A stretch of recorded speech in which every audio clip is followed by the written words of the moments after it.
Welcome back. Welcome back to another live discussion of Real Talk. Co-host, What up? What up? let's go Bills. Yeah. Let's go Bills. Let's not even start talking about them right now because we'll spend Come the on, whole man. spend the whole Josh time about them. Allen. Josh Allen's One of the true. most complete games I've seen from a postseason Josh Allen, man. He put the cape on without the risk. No passes in double coverage. Yo, they were beating him up. They were. But here's the difference. He had to because they were the number one rush defense. They pretty much locked Cook up. He had 45 yards, I believe. They have only allowed the most yards they've allowed by a single rusher was 75. I know. So Josh Allen taking those hits, he had to. Now, next game, he doesn't need to take those hits. Against Denver? Yeah, no, you don't need to take those hits against Denver. Denver's defense is a defense you can wear down, and if you extend plays, you can beat them. I mean, the Giants had them up 19-0 in the fourth quarter.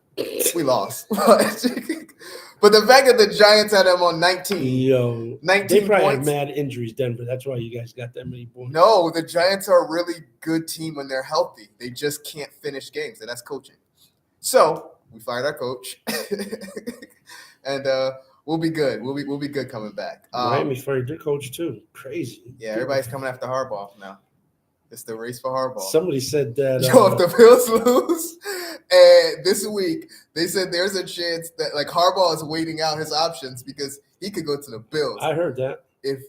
Let me ask you this. Wait, San Fran's Harbaugh? Which one? Baltimore? No. This is Baltimore Harbaugh got Lamar Jackson's Harbaugh. Yeah, the one who actually his won. brother's in San Fran, the former Michigan coach. No, his brother's is the Chargers. Oh, man. sorry, that's right, Chargers. My bad. Yeah.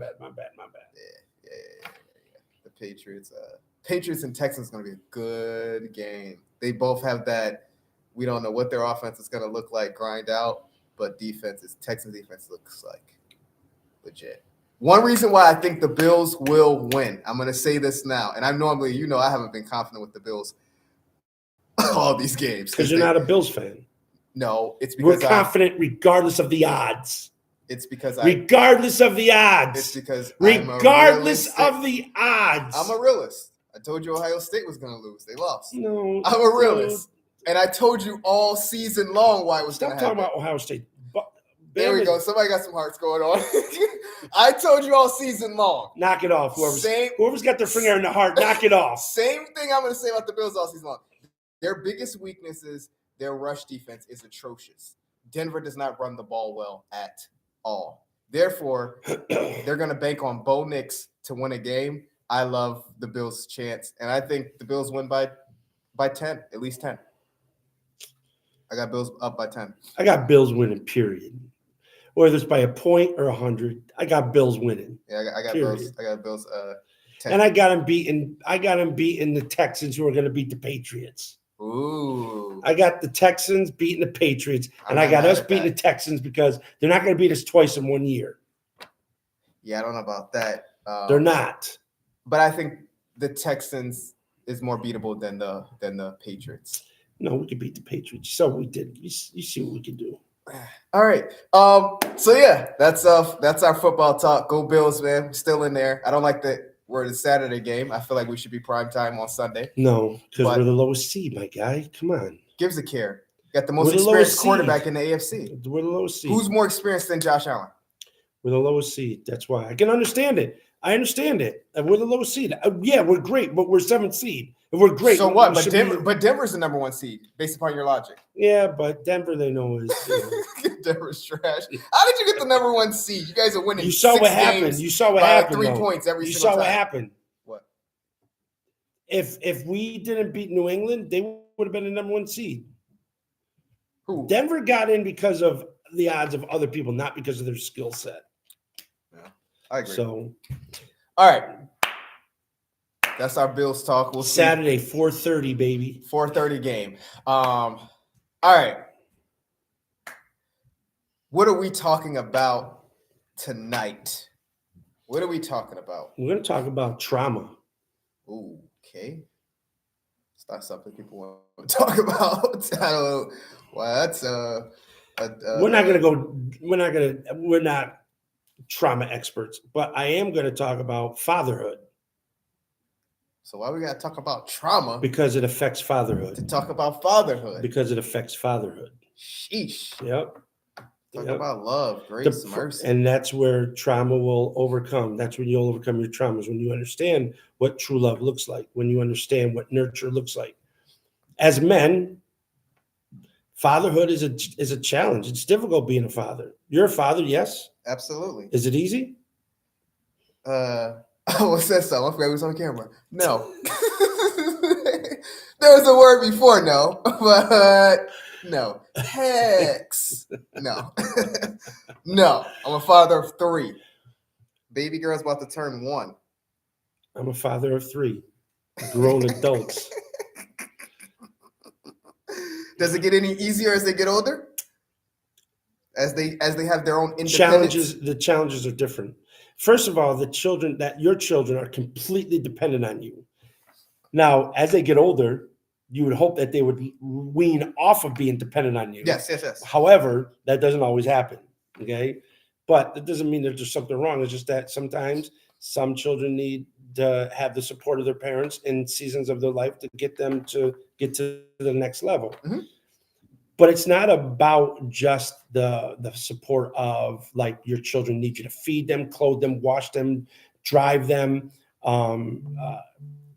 you have to provide a home for them, all those things, safety, all that. Whereas they get older, there's more than that they need from the father or the parents. But we're just talking about fatherhood tonight. I'm not going to talk about motherhood. We're going to talk about fatherhood. I think what we'll do is next time we'll have the wifey on and she can talk about motherhood a little bit more. Let's go. But we're here to talk about fatherhood. And the reason why I open up with trauma, of course, it's more of like a shock value. Why talk about fatherhood and trauma? Like nobody wants to talk about trauma. Yeah. What it is nobody wants to admit it. It's there and it exists, but nobody wants to admit it. That's the problem. And that's where trauma transfers itself into the behaviors of fatherhood, that it affects one's ability to understand how to properly father their children because they're coping with their own upbringing and it's interfering with their ability to think thoroughly to know what they should be doing, but they're reacting based on what they've experienced.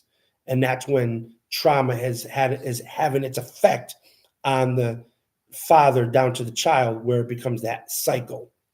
So I want us to see something that even in scripture, it points that out. It points out, the experience a son has under the influence of their father, how it translates into their behaviors. You with me? The experience that the child has underneath the parent, the experience they're having with their father, how it transfers into the child's thinking patterns, and then their thinking patterns drives their behavior. Like transferring spirits. No. Not the transferring of spirits the way you're trying to describe it. The impact of the human spirit to human spirit, absolutely. Okay. So not like I'm not transferring my spirit into a spirit. What I'm doing is I am replicating a behavior that comes from my spirit, impacting another person's psyche, mentality, their humanism, which affects their spirit, and they absorb that and they start to use that to rationalize their behaviors or rationalize how they should be doing things. Their learning is coming from your spirit. Got you. You get it? Yeah, I get it. Their learning is coming from your spirit. So when we say transfer spirits that way, I would say that because what I'm conveying to my child, that example I'm giving them, they're going to turn around, learn from that, and use that on how they live their lives. And so that's what I mean by, trauma. So I just want to use some scripture to build off of, and then we'll go into making it relevant for today. Okay. Now, This is going to be a biblically referenced concept of trauma. It's not going to have the medical terms. We're not going to go deep into the what do they call it? Neurological aspects of trauma. Okay. You know what I'm saying? But there is learning from the Bible that at least helps give a mirror of what happens from a child to a parent and how it affects the child later on in life as they grow up, that they begin to resemble the behavior of their parent. So their learning is coming from the Father Spirit is what they're learning from. So in the book of Luke and in the book of Mark, what we're going to look at real quick. You remember James and John, right? Yeah. You know James and John? Oh. Huh? Who's thunder? James and John? He calls them the sons of thunder. So is James and John thunder or is Zebedee thunder? All right, now I'm back because like for 3 minutes I'm trying to navigate your stuff. I don't know. I always thought sons of meant you possess some kind of like properties of or essence of something. So like what is his name? Was referred to as the son of perdition. What's the traitor? Judas. There was reference in the Old Testament as the sons of Belial. It was like a Belial was a real person. I think it was a reference to worthlessness. So sons of worthlessness. So even take it. So it describes something. Correct. I'm just asking. Yes, I don't believe it's literal peace so much as, and this may not take us off the course because you asked about sons of, even son of God.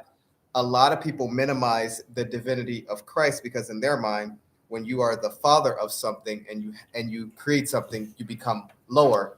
But really, it was describing something that was creating or possessing the properties of, or the essence of, or you fit the description of that specific thing. That's why I go to sons of Belial, son of perdition. Yep. And there's another reference of sons of something. But I mean, yeah, before even the sons of thunder, but whatever. Point is, we have examples of there's no real perdition. Like there's no perdition walking around. Like who is that? Right. Perdition is sin. Right. But that's what I'm saying. There's no physical sin. Like we understand that is a term that means something. So why would nobody question like that the way we would question like sons of thunder to be something literal? So I would say no, it's not a literal understanding. Now, what thunder means in that piece, I still haven't answered that. I don't know. So we're going to look at something. We're going to look at something in the book of Luke. Okay. We're in Mark, but we're going to go into the book of Luke. Okay. So again, we're just because we did get cut off on YouTube, we're still live on Facebook, but we're live on YouTube and it got cut off. Just to reiterate, we're talking about fatherhood, and we're talking about the trauma sometimes that people are not admitting, men are not admitting, but it's affecting the way they interact with their children. It's affecting the way they think, so therefore it's affecting the way they act towards their children. And because they don't want to admit it, anything we're not willing to admit, we're willing to accept.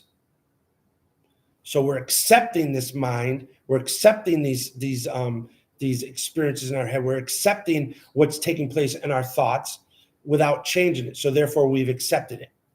What you don't change, they say, you accept. Right? What? Nothing. I get it in theory. If you don't change it, that means you accept it.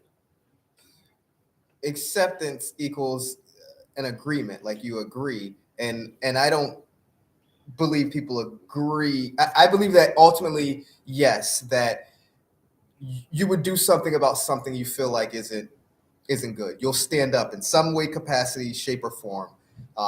So you are accepting. I was going to say, if you even try to write that definition out, you still come to the logical conclusion that you still have accepted that because you're not acting to change it.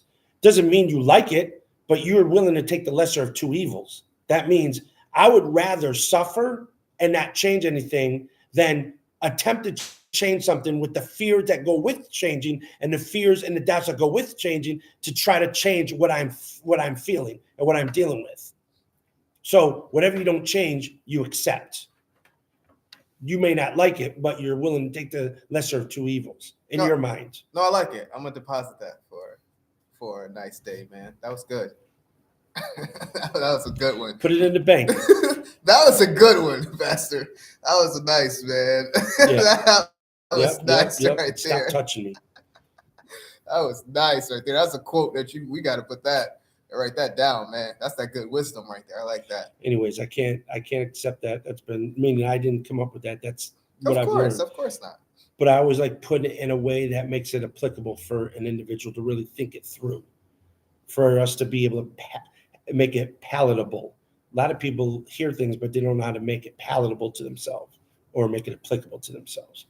So what I'm saying with fathering, which we're going to get into the text in Luke, when it comes to fathering, just talking about men, not women, and our parenting skills, so often we're deeply affected by the way we were raised. We're not taking the time to reconsider what experiences we've had while growing up and correct them mentally so that we can make the changes in our behavior with what we're doing with our children. So we read in Mark, James and John have a father who is called what? Zebedee. Okay. But Jesus calls them the sons of thunder. My question is, who is thunder? The analogy that Jesus uses is a reference of these two young men are the sons of an individual. Thunder is Zebedee. Why would Jesus call Zebedee thunder? It's not that Zebedee is actually the electric current of the sound of thunder, the noise of what you hear in the sky, but it resembles the aggression, the effects of thunder, the loud, boisterous sound of thunder. And so the sons of thunder, Jesus is referencing, you demonstrate your father in ways. Well, let's look at it. In Luke, the 9th chapter. Luke 9, starting at verse 52. And it says this, and sent messengers before his face, meaning Jesus sent messengers before him to go into a village. And they went and entered into a village of the Samaritans to make ready for him, meaning to make ready for Jesus. And they did not receive him. They did not receive Jesus, meaning the villagers did not receive Jesus because his face was as though he would go to Jerusalem.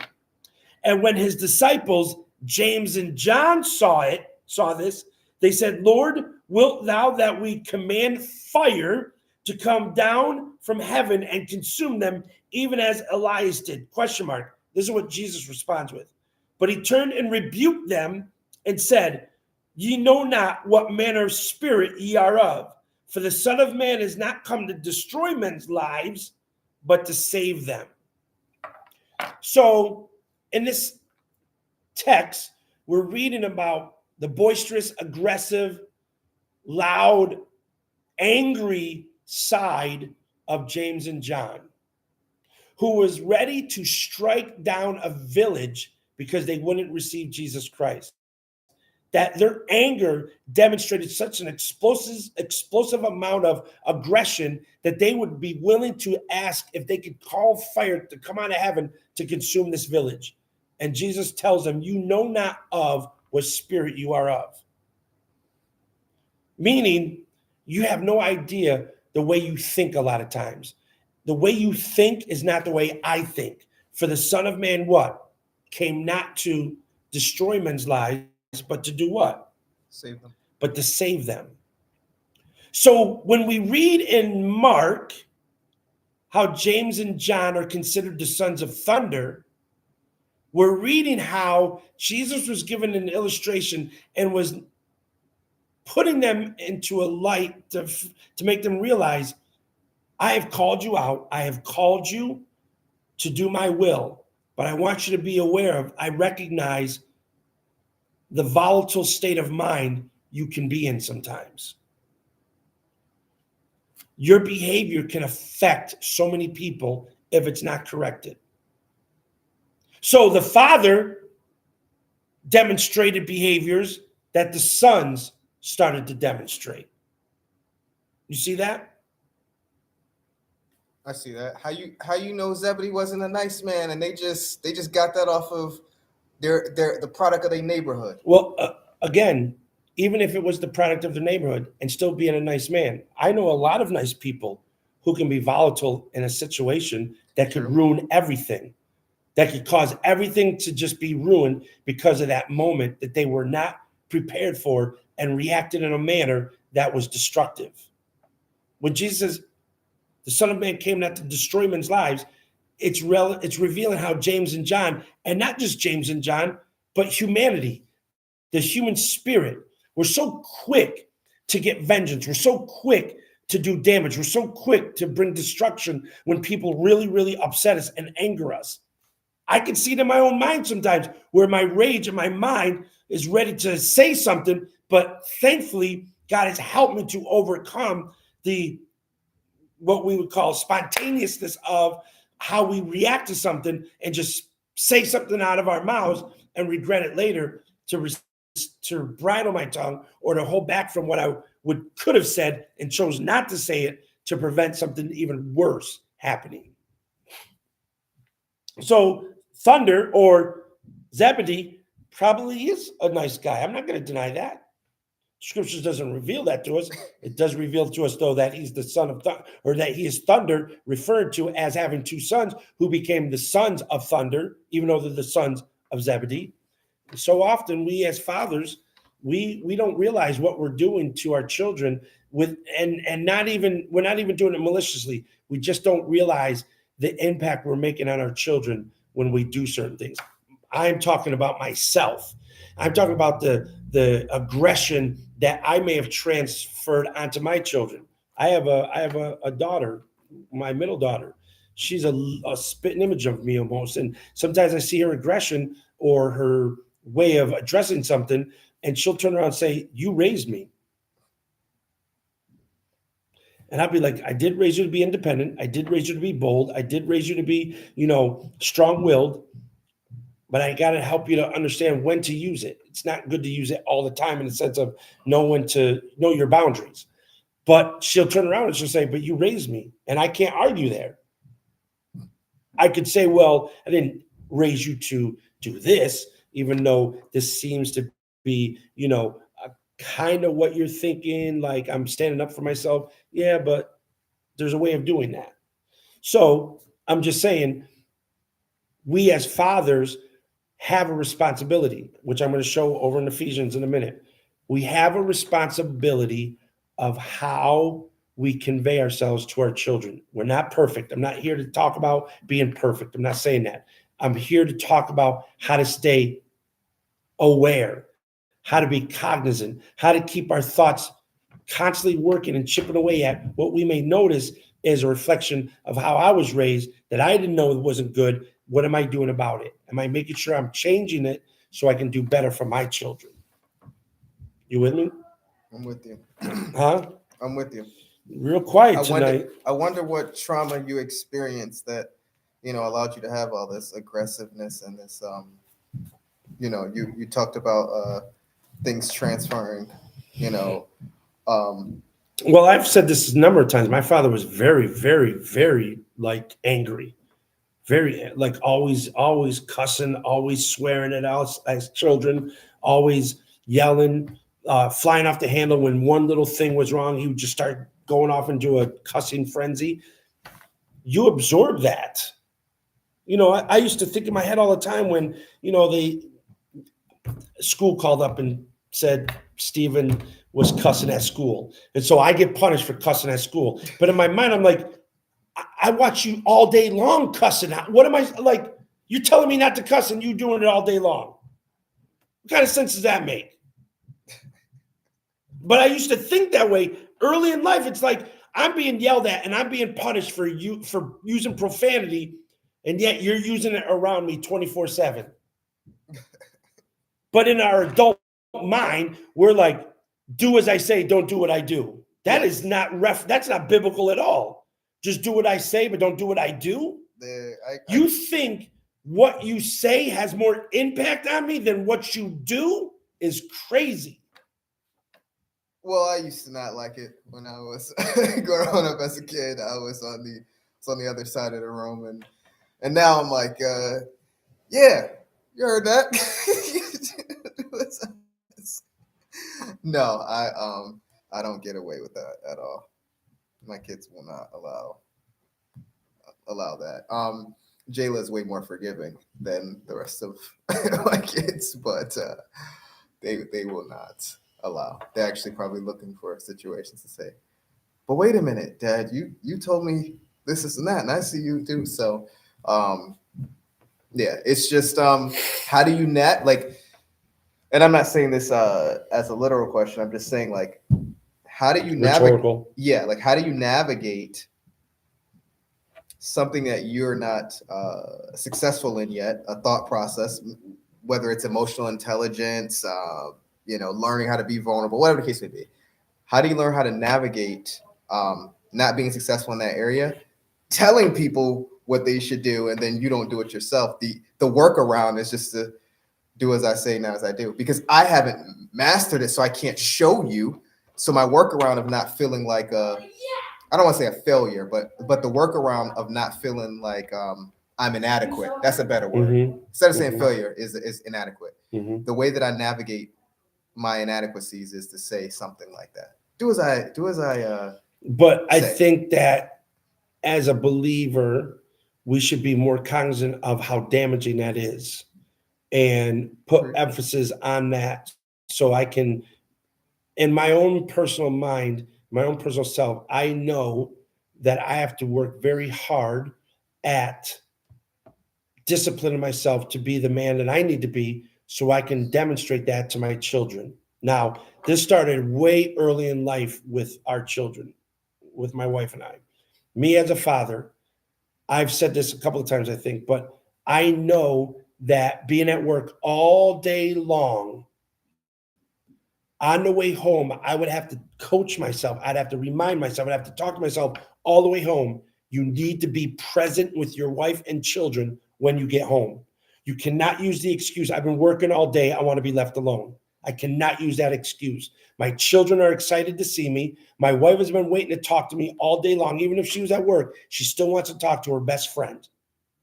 And so I have to be there in the moment with them and help them in those moments. Like I have to be there. Now, again, there are times when I would tell my wife, I need to be left alone right now. But that was not my day-to-day routine. I ensured that my day-to-day routine, I set up every day, my day-to-day routine would be to come home and I will be present in the moment with my wife and my children. So when my kids come up to me and start asking me these dumb questions at 4 years old, then I would be like, oh my God, I don't have the mental bandwidth to deal with this buffoonishness right now. I would absorb that and be like, baby, yes, okay. And all the fun and everything, and play around and joke and listen to childish stories. But in my back of my mind, I'm like, I'm so tired, or whatever, like whatever's going on, I have to be present with my children. Then I would spend time with them. I would spend time with the wife, talk, and then I would go and do whatever I want to do. But I had to set myself up. I'm answering your question. I had to set myself up every day in my mind to do that. Coming home, I would do that. And then over time, you get the experience of enjoying it. You enjoy it. You see it. And then there are days and spurts when the kids kind of are too preoccupied with what they're doing, and you have some reprieve to be able to just go in the house and sit down and relax. Sometimes the wife is doing something else and she's, cool with,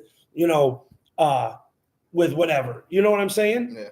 So I can relax. I can enjoy, just coming home and doing me. So, what's going on here?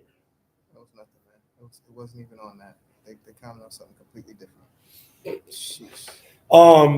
So to answer your question, I wasn't perfect, but in my own mind, I always worked through constantly reminding myself what I needed to do. So basically, you didn't accept your inadequacies. You wanted to change them. Yeah, I So- didn't sit there and be like, "Oh, I'm not good enough. I would just and this Well, I was don't think the nobody does. I think what they do is they say, "Do as I say, not as I do." Oh, yes. So in that moment, so this is what I'm getting at. The only way you make change is by being in the moment where change is necessary. You don't change by just thinking about it before you get there. A lot of people will say to themselves, I have a dream. I want to do this. I want to do that. But never do the work that brings forth the dream into fruition. They have the feelings about the dream. They don't have the commitment of the dream. That's a saying. Take that. You get it? Yeah. I have the feeling of wanting to be a good father, but I don't have the commitment of being a good father because I don't want to do the work of what a good father looks like. Like you said, I would rather be like do as I say, not what I do. That's a cop out. That's an easy way out. So that's the feeling of I love having children. Like I'm a father, I have children. Yeah, you enjoyed the pleasure of making the child. Now take the burden of fathering the child. Burden.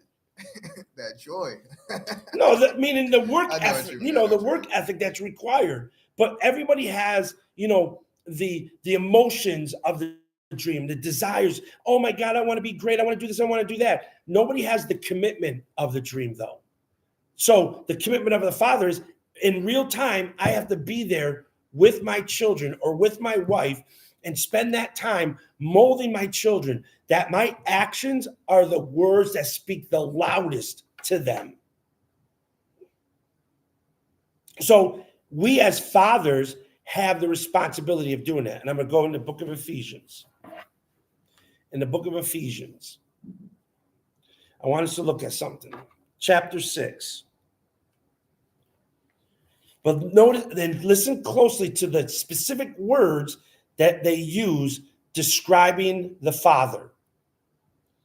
Verse 4 of chapter 6 of Ephesians says this, and you fathers, provoke not your children to wrath, but bring them up in the nurture and admonition of the Lord.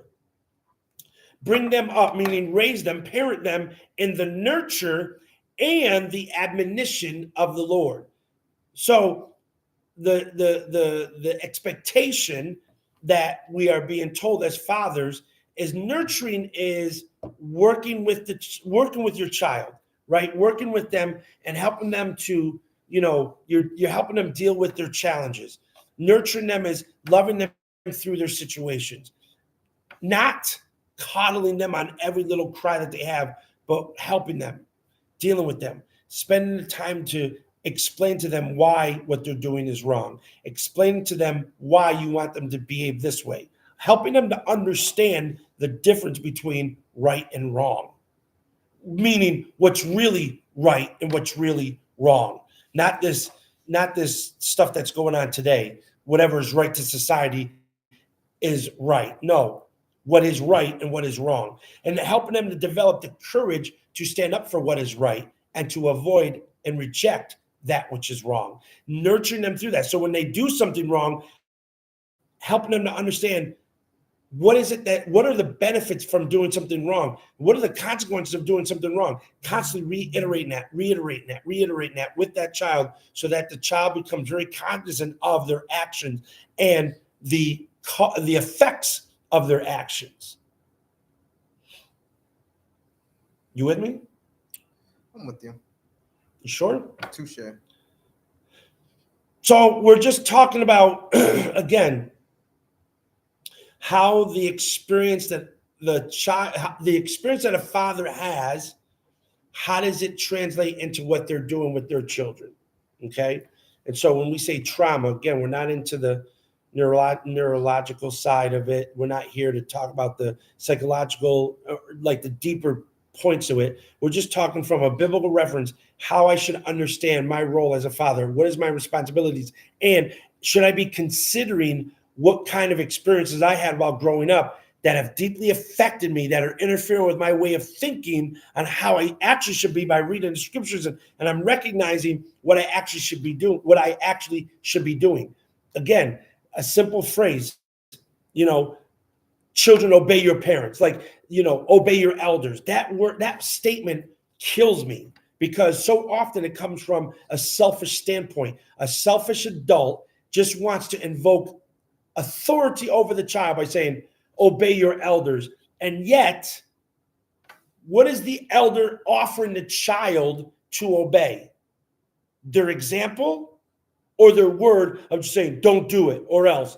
Again, do what I say, not what I do. What is the elder offering that actually helps the child realize why I should be obeying the elder? What, because you're older than me, I should give you obedience? You with me? Again, I'm not telling some 16-year-old child to disobey their parents because their father or their mother aren't doing the best, you know, living the best life. But what I am saying to the adult, it's the challenge to the adult. The rebuke that is in Proverbs that's used so often in the wrong way. It's used like a, you know, the verse I'm going to use, the verse that's so used as a evangelical verse, and it has nothing to do with evangelicalism. It has everything to do with parenting. But it says, train up a child in the way he should go, and when they depart, and when they are old, they shall not depart from it.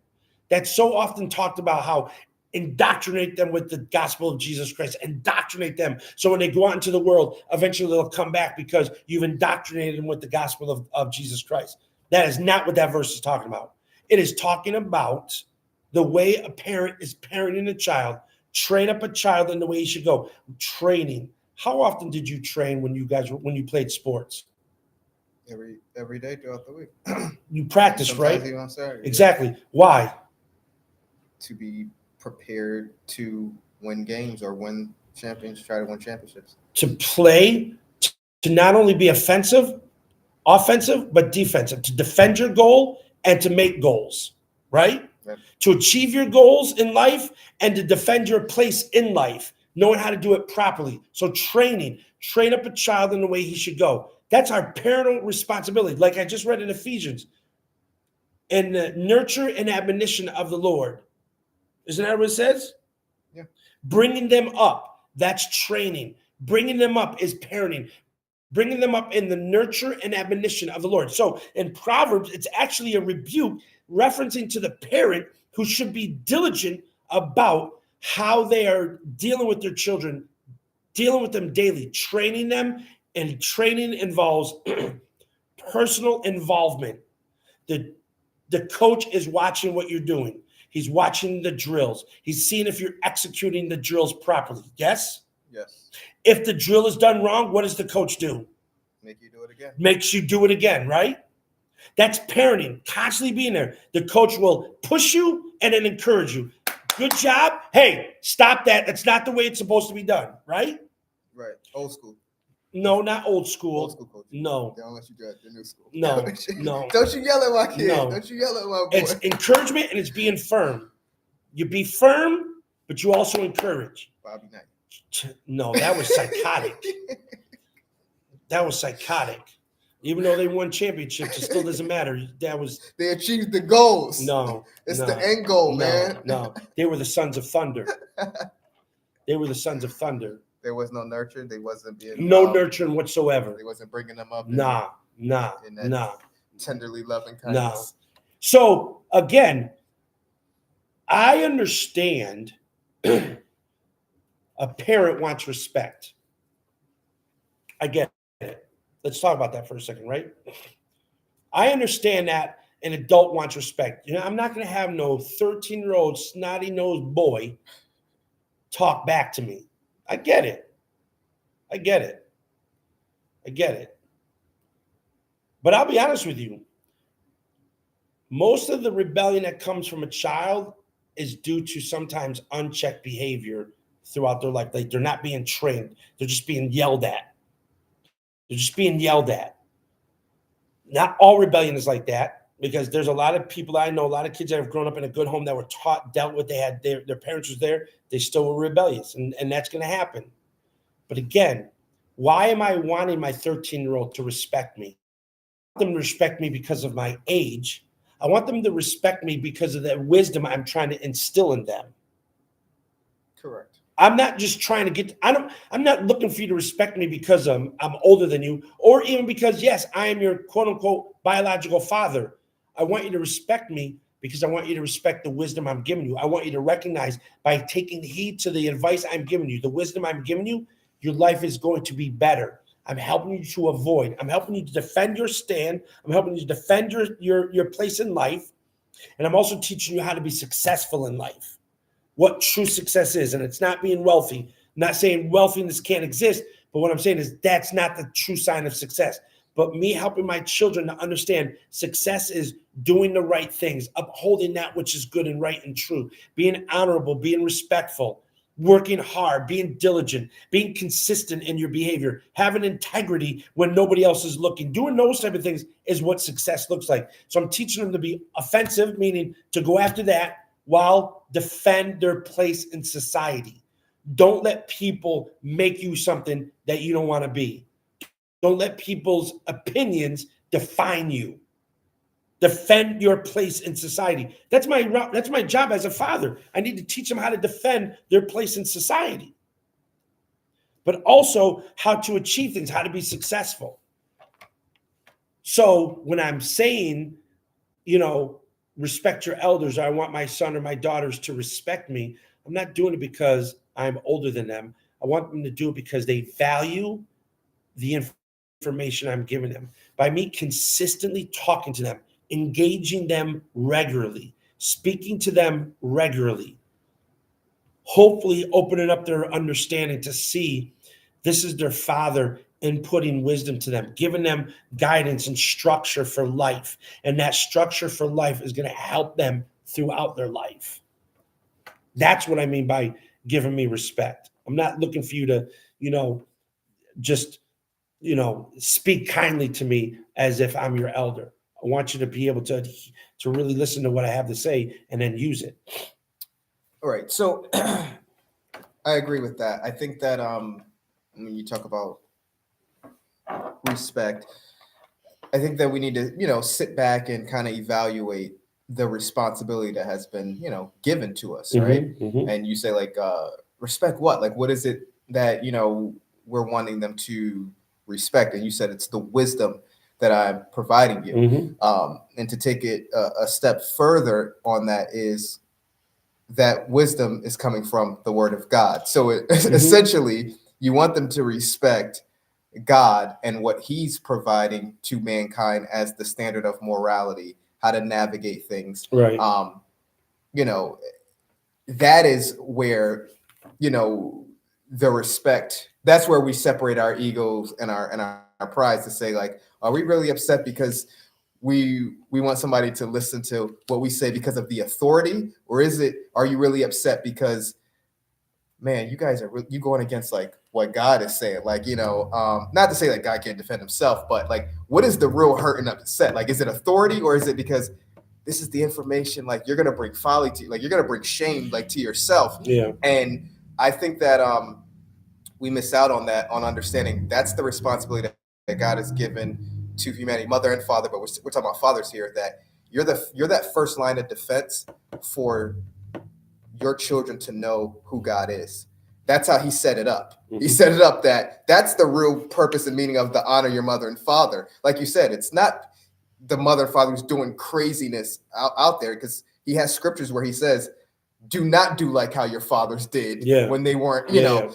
The point is that God orchestrating creation how he did, that he gives us this mandate responsibility of, my words that I'm giving to you, I want this new human being who came into the world, who has no clue of who I am. You now have that responsibility to teach them my ways, my laws, my standards, and so I think that's so much important, that the trauma piece, you have to address it. Like, even if you know it's going to bother you and make you feel like uncomfortable talking about it, sharing it, mad even thinking about it. You have to, for the sake of your children, so that they can see you live out the things of God, so that they can know that they can succeed and work well through that as well. Because like you said, like, it's the wisdom piece that we're providing. That is the most success. Like that's what I want my child to understand and know,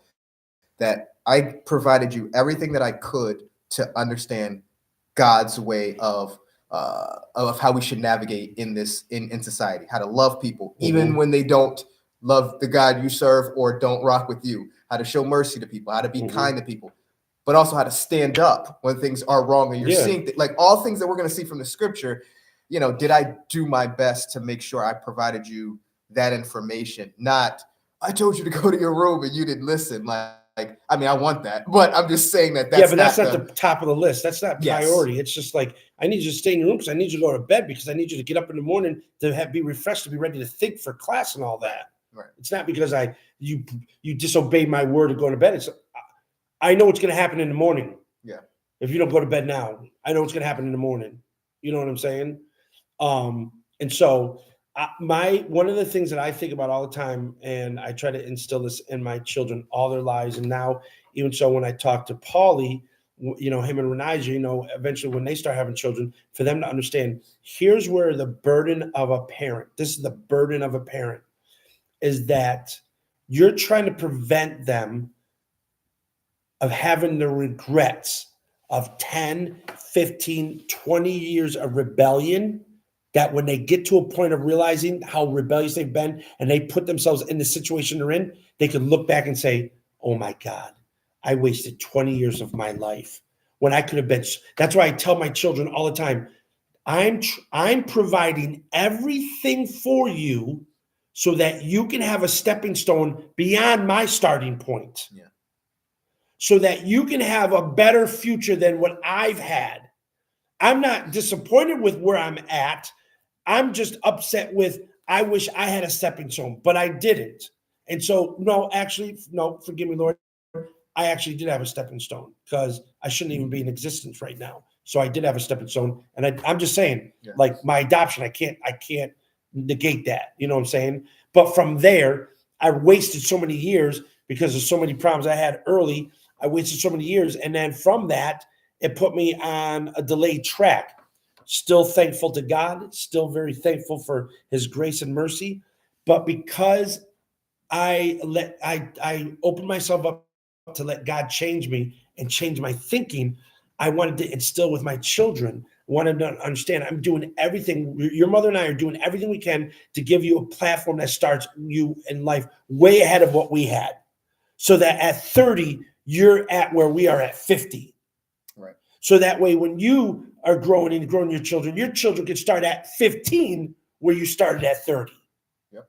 And have that keep going and going and going.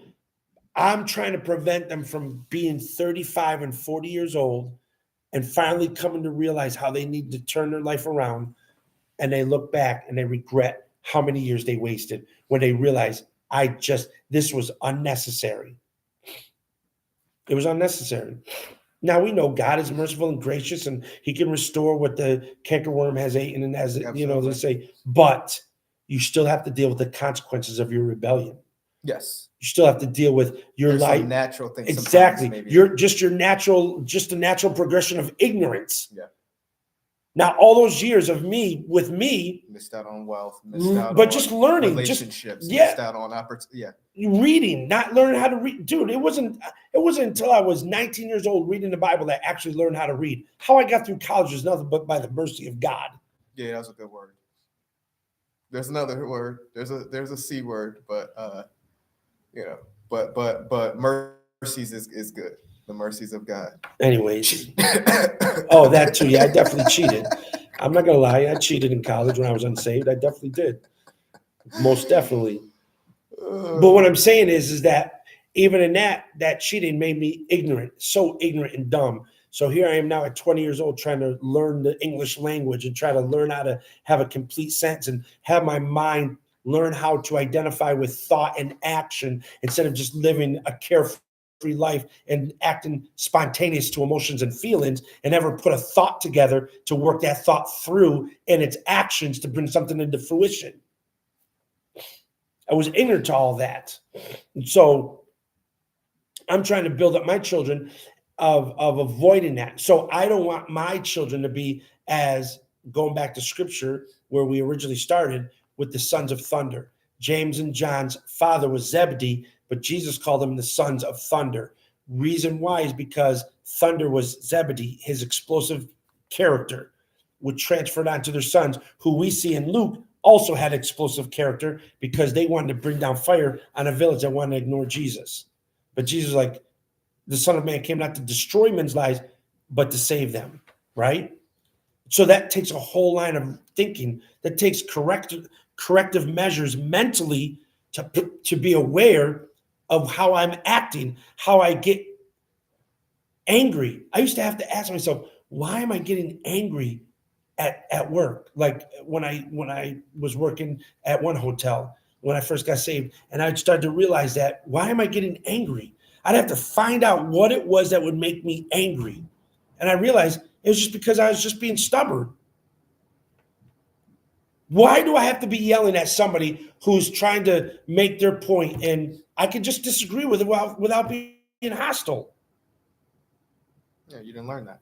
Huh? That's what I'm saying. I did not learn. it. I never had a parent sit me down and teach me how to hear another person's opinion and let them live in their opinion and me and mine without having to be explosive, without having to have an attitude with them, or even be able to, talk. I can't talk to that person because they don't have the same opinions I have.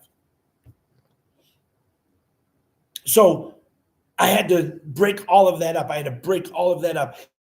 And start paying attention to it and start being aware of it, start being cognizant of it. Then I would go to prayer with it. And then I would just pray and ask God to help me overcome that. And now he didn't just zap me and I became better.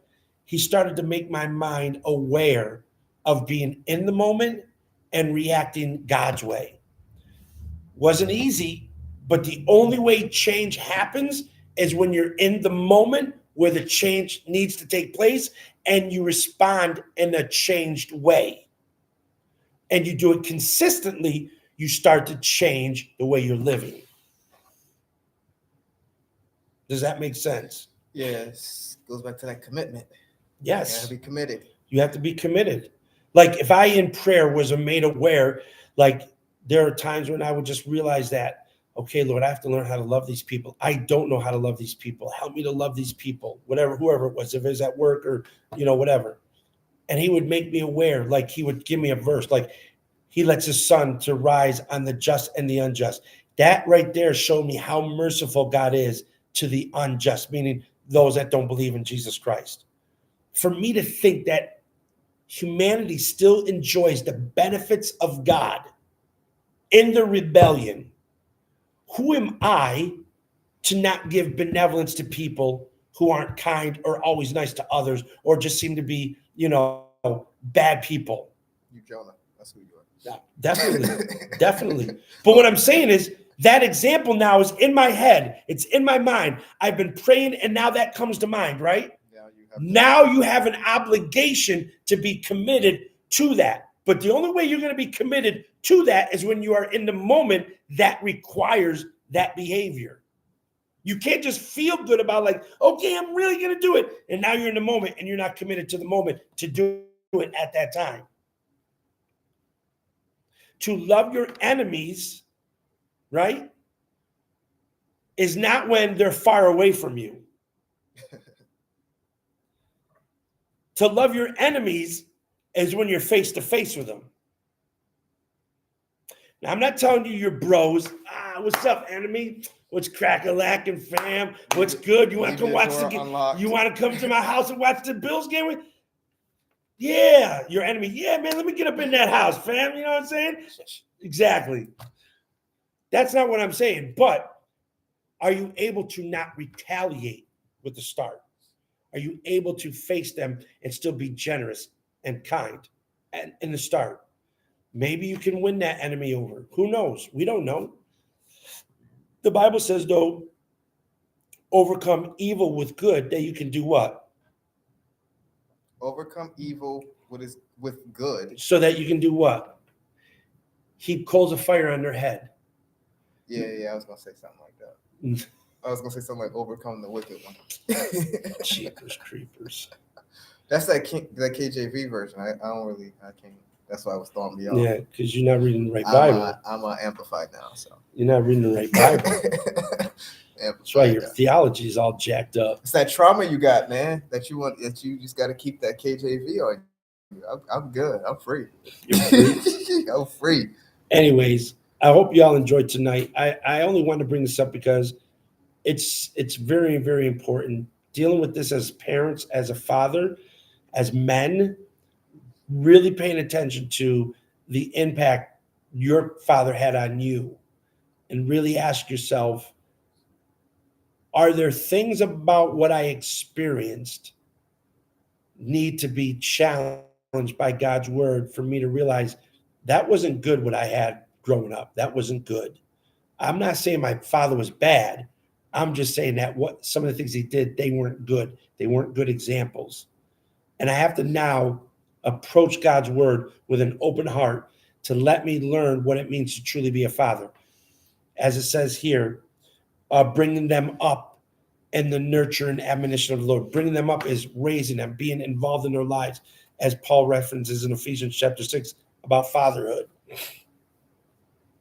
And so I have to take that time and then start making the changes and be committed to that. Really be committed. As much as it may frustrate my mind and my thoughts will be fighting, battling. There'll be days I'm battling in my mind, battling. But I'm doing it so that I can make a good impression in my children's lives. That's what I'm doing it for. So They can take that wisdom, pass it on to their children. absolutely. Absolutely. Which hopefully you passing off that wisdom on how to deal with trauma. Trying. You know, show some emotion, be vulnerable. You know, stuff like that. This guy is funny. You know, Respect that. Respectfully. You know, that's Respect cool. that. Make myself vulnerable, right? Open up so others can open up. Hey, you got to, man. You got to show that wisdom. Pass Close it it on. up. Wrap this up. So, anyways, hopefully this is a good topic message for you. And if you enjoy what you were hearing, make sure you, whatever platform you're on, Facebook, YouTube, make sure you click that thumbs up button, that like button, and then share this video if you can. But also, if you have not subscribed yet to the Righteous Unity YouTube channel that we have, make sure you go over there. That's UNITEE. Go over to the channel and subscribe to the channel. And maybe you've been in your studying time, your reading time, stumbled across some verses, some things you've been reading. You're like, you know what? I got a question. I really want to talk about this. Hit us up so we can have this discussion on one of these live discussions on Tuesday night. So until next week, we want to say go Bills. Go Bills. And God bless you. God See you bless next you. week.